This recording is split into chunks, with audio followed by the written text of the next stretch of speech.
La interrelación tan estrecha de los vasos sanguíneos con todos los órganos de la economía implica que cualquier alteración en el aporte sanguíneo produzca modificaciones en la morfología y funcionamiento de las células y tejidos. Por lo tanto, es necesario desarrollar las distintas alteraciones y analizarlas integralmente, dado que podrán asociarse a numerosas enfermedades de gran morbimortalidad en la sociedad occidental. Es el objetivo de este recurso pedagógico mostrar integradamente las modificaciones más relevantes con el fin de facilitar su comprensión y permitir una adecuada aplicación. Son grandes factores de riesgo para estas enfermedades la edad, herencia, dislipidemia, hábito de fumar, diabetes mellitus, sedentarismo y obesidad. La lesión inicial comienza en el endotelio vascular.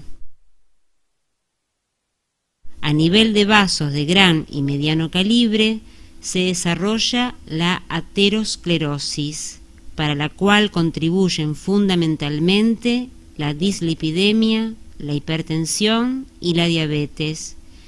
Esta lesión está constituida por el ateroma, que es una placa focalmente sobrelevada, de color amarillento, bordes definidos, que contiene lípidos. Generalmente estas placas son múltiples, cuadro denominado ateromatosis. La localización fundamental es en la aorta, en su porción abdominal, favorecida por la turbulencia que generan los vasos que se originan de ella a ese nivel, tronco celíaco, arterias mesentéricas superior e inferior, renales y bifurcación de la aorta.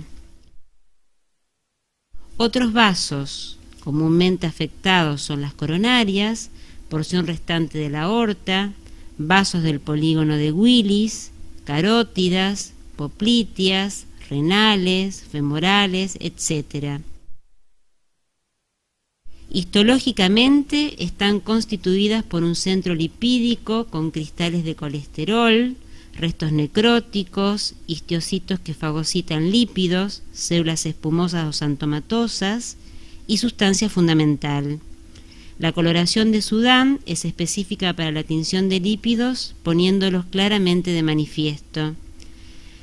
Dicho centro está contenido por una cubierta fibrosa que lo separa del endotelio.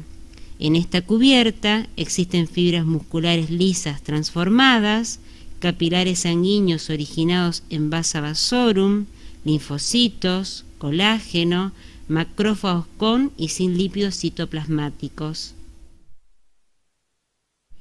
Estas placas pueden sufrir complicaciones.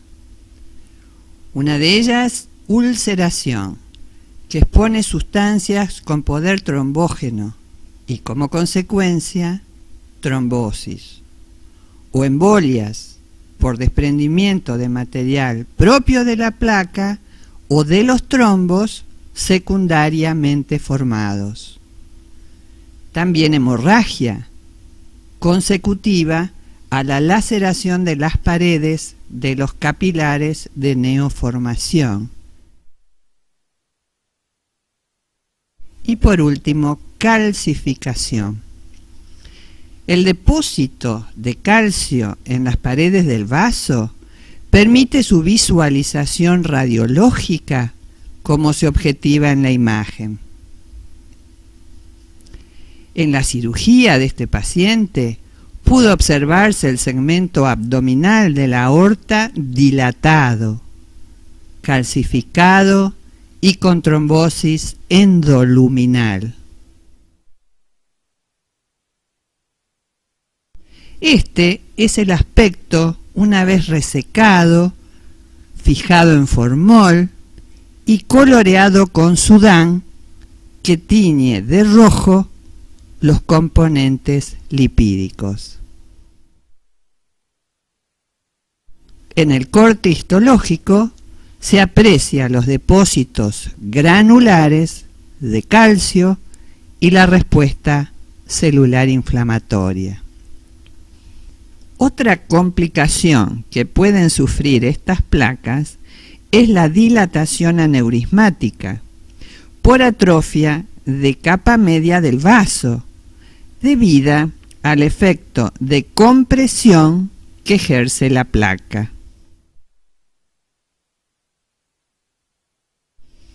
¿Cuáles son las alteraciones que pueden sufrir los órganos como consecuencia de la disminución del flujo sanguíneo existente? La placa de ateroma, por ejemplo, puede ocluir el origen de la arteria renal. Si la obstrucción al flujo es parcial, la consecuencia a largo plazo será una atrofia isquémica del riñón o riñones afectados, proceso adaptativo. Macroscópicamente, los órganos están disminuidos de tamaño. Al microscopio se observa que glomérulos y túbulos están más próximos entre sí y el intersticio se halla fibrótico. Si la obstrucción al flujo es total, el riñón sufrirá un infarto, necrosis isquémica, de parte o todo el órgano, según el vaso comprometido. En este caso, por ser los riñones órganos de circulación terminal, el infarto será blanco o anémico. Si la placa de ateroma está localizada en las arterias coronarias, tendrá consecuencias semejantes, con lesiones morfológicas parecidas. Pero sobre el corazón, la traducción clínica y la severidad del cuadro serán indudablemente mayores. En el infarto, el aspecto de la zona necrótica se refleja en la imagen indicada por la flecha.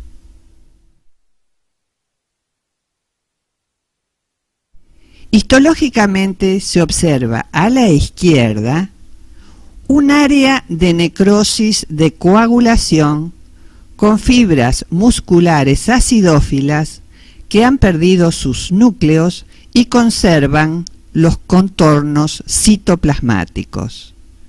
A la derecha de la diapositiva, las fibras musculares aparecen más preservadas y entre ambas zonas se aprecia leve infiltración leucocitaria.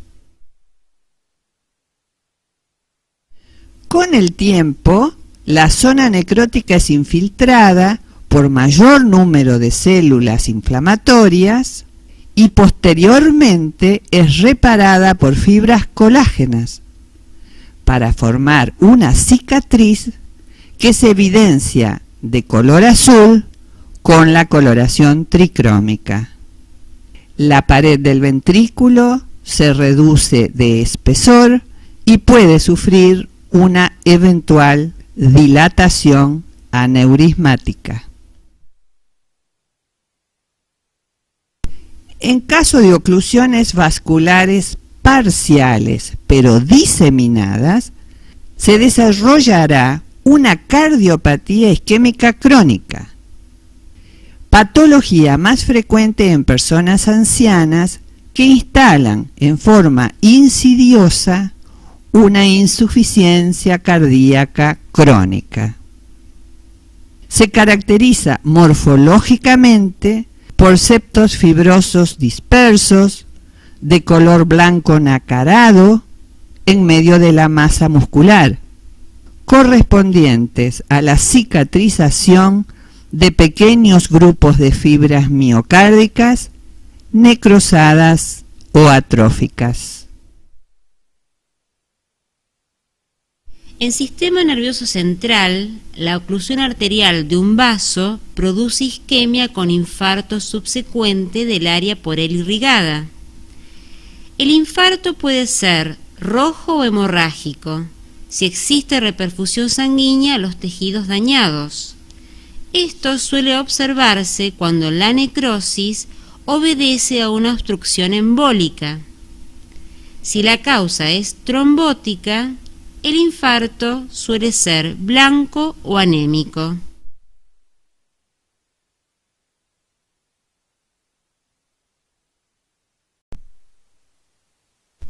El área dañada acusa un proceso de necrosis de licuefacción. Ello constituye una excepción, ya que la isquemia en el resto de los órganos produce necrosis de coagulación.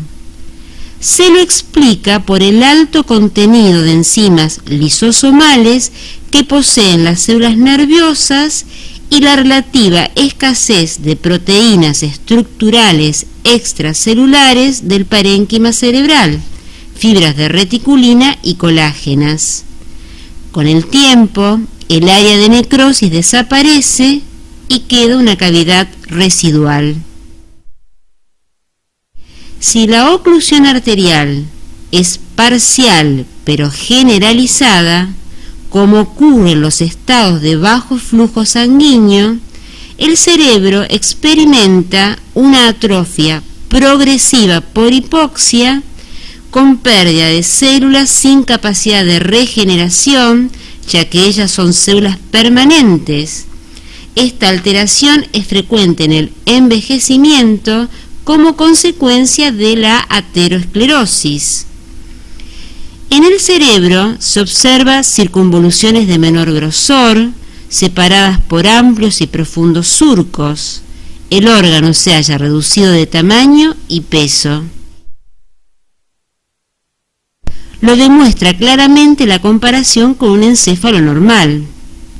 Riñones, corazón y encéfalo son los órganos afectados que tienen mayor expresión clínica, pero cualquier víscera o tejido de la economía pueden comprometerse.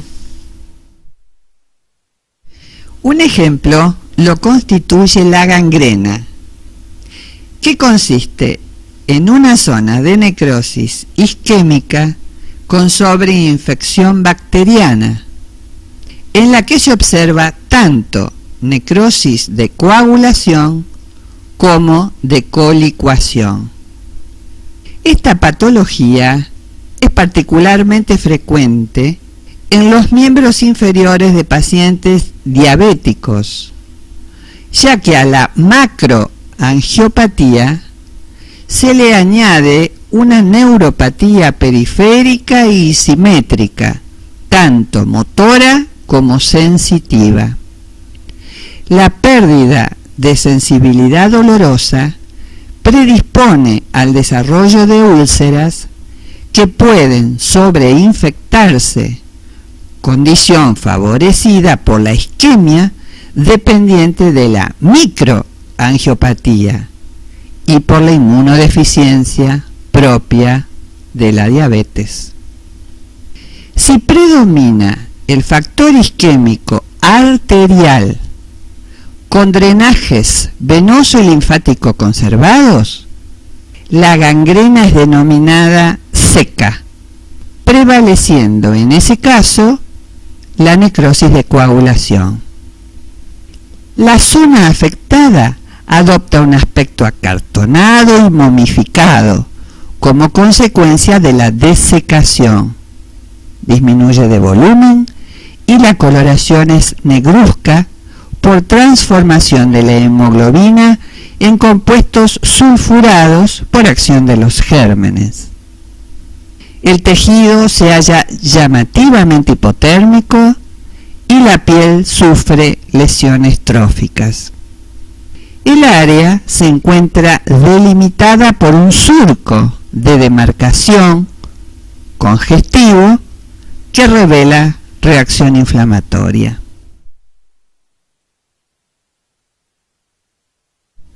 Si en cambio predomina el factor infeccioso, con obstrucción venosa y o linfática agregada a la arterial, la gangrena es húmeda, prevaleciendo entonces la necrosis de colicuación. La zona afectada se encuentra aumentada de volumen, fría, con vesículas de contenido líquido sañoso, maloliente, de color rosado hemorrágico. Este tipo de gangrena puede injertarse sobre una seca o bien afectar de nuevo principalmente vísceras que poseen comunicación con el exterior, tales como pulmones u órganos del aparato digestivo, para citar los más frecuentes. La imagen objetiva un área de gangrena en el lóbulo superior de este pulmón, en donde se visualiza extensa necrosis con colgajos disgregados de tejido y escasa delimitación del proceso. Hasta ahora hemos visto las lesiones arteriales de gran y mediano calibre. Veamos ahora las que afectan a los vasos de pequeño tamaño.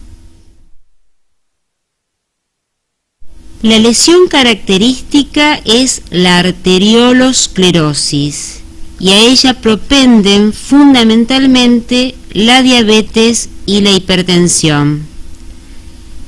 La patología está caracterizada por el pasaje desde la sangre hacia el espesor de la pared vascular de proteínas y trasudado.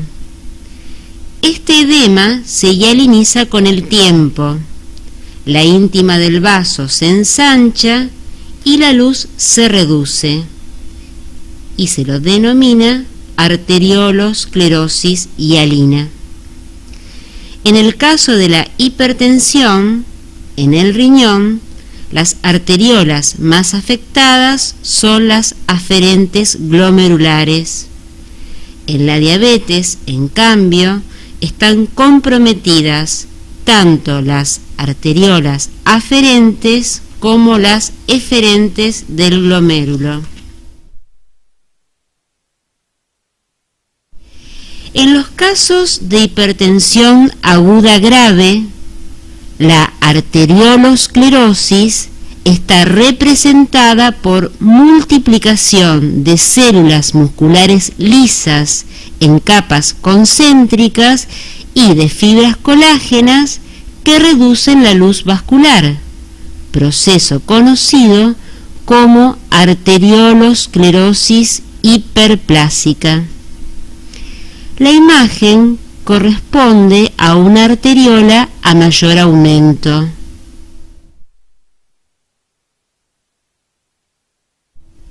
Puede verse además necrosis fibrinoide de la pared vascular con reacción celular inflamatoria. Los riñones están particularmente afectados por este proceso.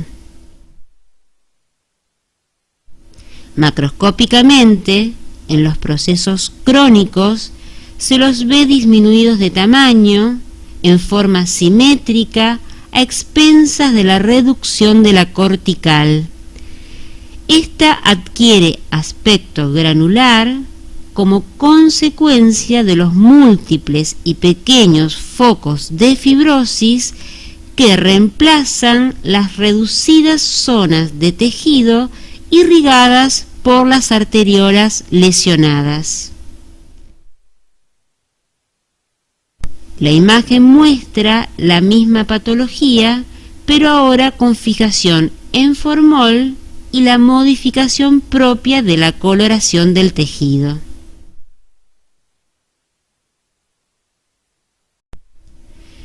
En el cuadro de hipertensión maligna o aguda, el tamaño renal puede modificarse o no, según la duración del proceso, y la cortical presenta petequias puntiformes que corresponden a la ruptura de arteriolas y o capilares.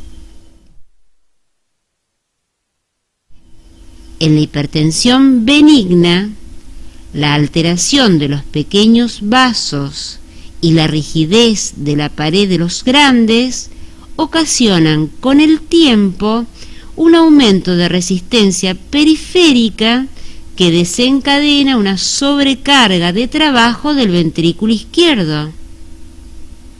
Ello se traduce como hipertrofia miocárdica concéntrica o depresión, aumento del espesor de la pared a expensas de la cavidad y no hay aumento de tamaño del corazón, pero sí de su peso. Histológicamente, las fibras musculares están aumentadas de tamaño por mayor síntesis de miofilamentos y proteínas contráctiles. Los núcleos son grandes, irregulares e hipercromáticos.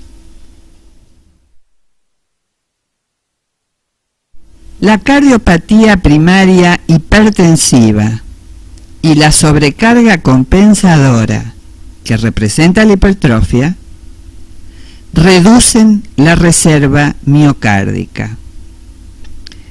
En caso de ser esta progresiva, se instala una insuficiencia cardíaca congestiva que se manifiesta por dilatación de las cavidades ventricular y auricular izquierdas.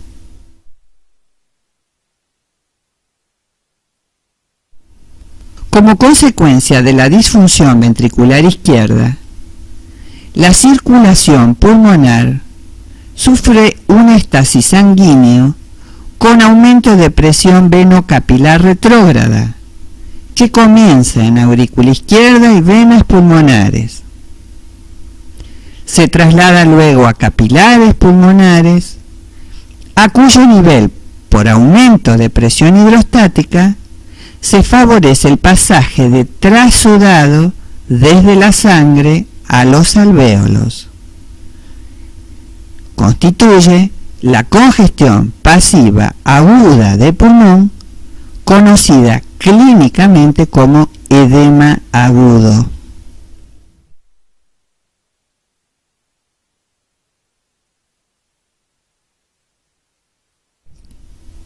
Con el tiempo y de persistir el fallo de bomba ventricular izquierda, los pulmones sufren alteraciones morfológicas conocidas como congestión pasiva crónica de pulmón o induración parda.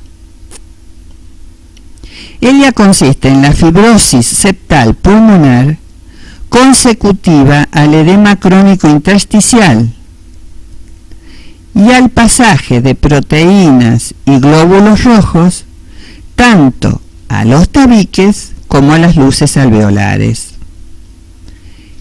La hemoglobina, liberada por hemólisis de los glóbulos rojos, es fagocitada por macrófagos alveolares, neumonocitos tipo 2, quienes la transforman en hemosiderina.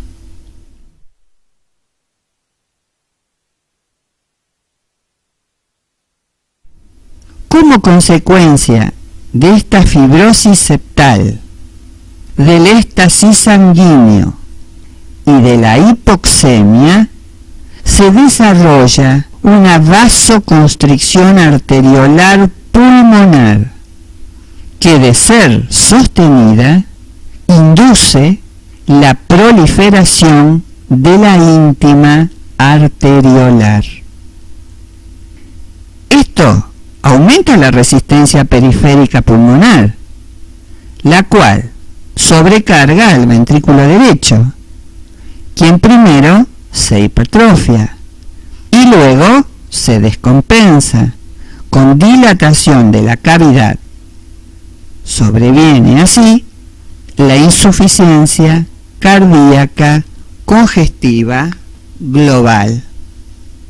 Si bien la insuficiencia cardíaca derecha secundaria a la izquierda es la más frecuente, la cámara derecha puede sufrir insuficiencia por causas que la afectan primariamente. Las manifestaciones morfológicas y clínicas de la disfunción derecha del corazón se caracterizan por el éstasis y congestión pasiva de los territorios venosos, periféricos y portal. En los tejidos subcutáneos comienza con edema en las porciones más declives del cuerpo. Tobillos y pies en posición erecta y región presacra en posición de cúbito dorsal. Este edema, al generalizarse, recibe el nombre de anasarca. Se acompaña de edema en cavidad peritoneal, ascitis, en cavidades pleurales, hidrotórax, y pericárdica, hidropericardio. El éstasis y la ingurgitación venosa portohepática producen aumento de la presión hidrostática en la vena porta y sus ramas tributarias. Los órganos como el hígado y vaso evidencian intensa congestión pasiva, que puede ser aguda o crónica, de acuerdo al tiempo de evolución, y suelen estar aumentados de tamaño y peso. Hepatomegalia y esplenomegalia congestivas. La pared intestinal presenta también congestión y edema.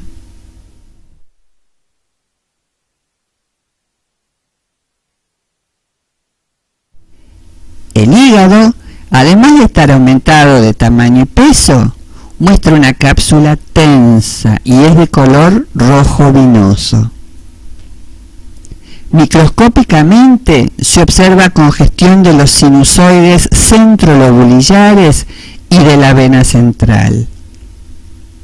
Hay neta delimitación entre los hepatocitos centrales necróticos por isquemia y los hepatocitos periportales viables. Si la congestión pasiva se transforma en crónica, además de la ingurgitación sinusoidal, se produce fibrosis centrolobulillar alrededor de la vena, que se objetiva de color azul con coloración tricrómica.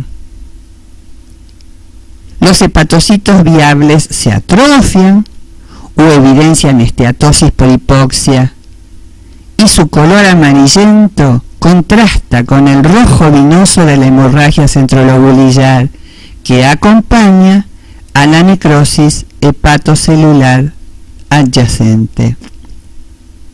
El hígado adopta un aspecto moteado que se conoce con el nombre de hígado en nuez moscada.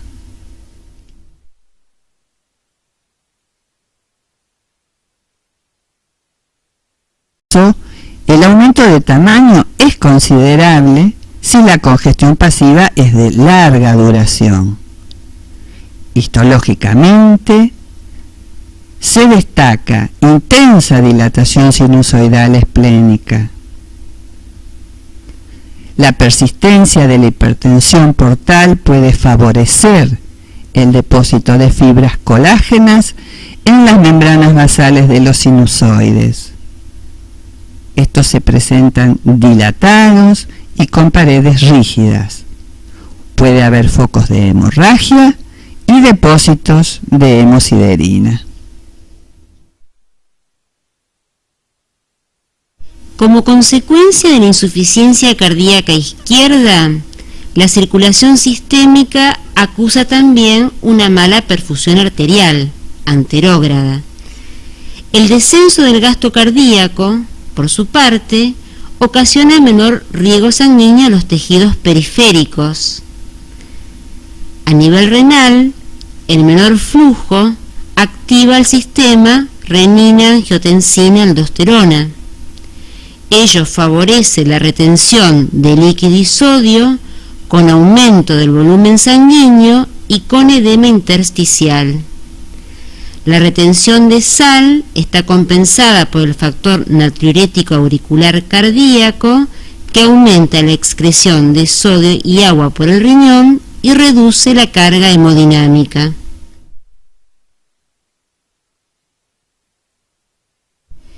A nivel cerebral, la hipoxia suele causar daño difuso del parénquima, conocido como encefalopatía hipóxica.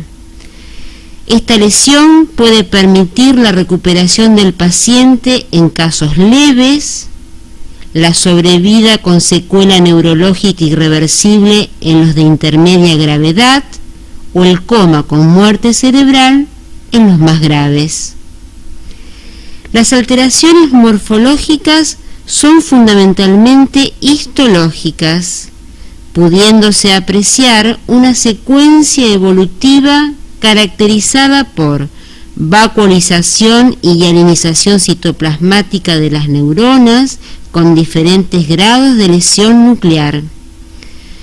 Después de 24 horas es seguida por infiltración de macrófagos, proliferación de capilares sanguíneos y gliosis, para finalizar alrededor de las 2 semanas con reparación y sustitución del tejido necrótico por tejido glial en caso de sobrevida.